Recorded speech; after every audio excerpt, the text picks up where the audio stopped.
So yo, what's up mga kapar? Welcome back sa panibago na naman nating vlogs for today mga kapar. So ngayon ang gagawin na naman natin is magda-drop set tayo from heavy to lightweight para sa massive shoulder natin mga kapar.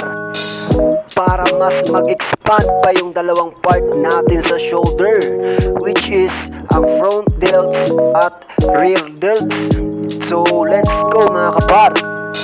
So ang una pala nating binuhat dyan mga kapar is ang 50 lb po yan mga kapar.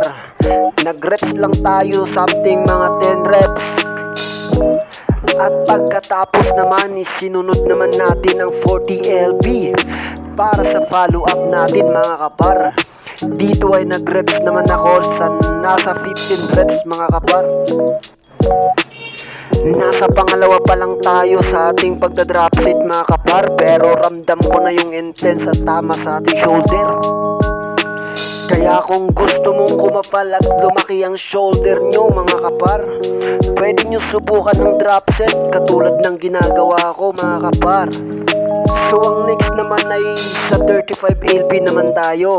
So kung napapansin nyo mga kapar, unti-unti tayo nagda-down from heavy to lightweight mga kapar.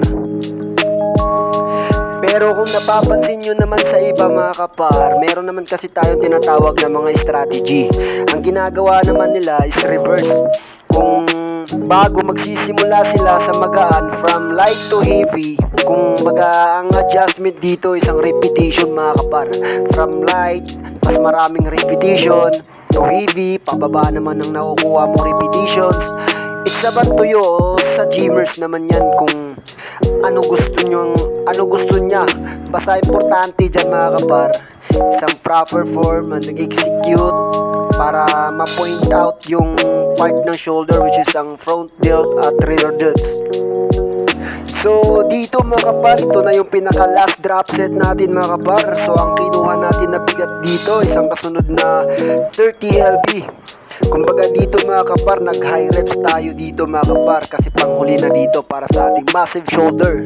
Ito, ayan, nakikita nyo naman yan mga kapar. Pump na pump yung shoulder natin mga kapar. So hanggang dito na lang yung videos natin mga kapar. Thanks for watching mga kapar. Sana suportahan nyo pa po yung mga panibago nating videos na i-upload mga kapar. Please follow and share mga kapar. Pakireact na rin po ng videos. Thank you po mga kapar. See you sa next videos natin.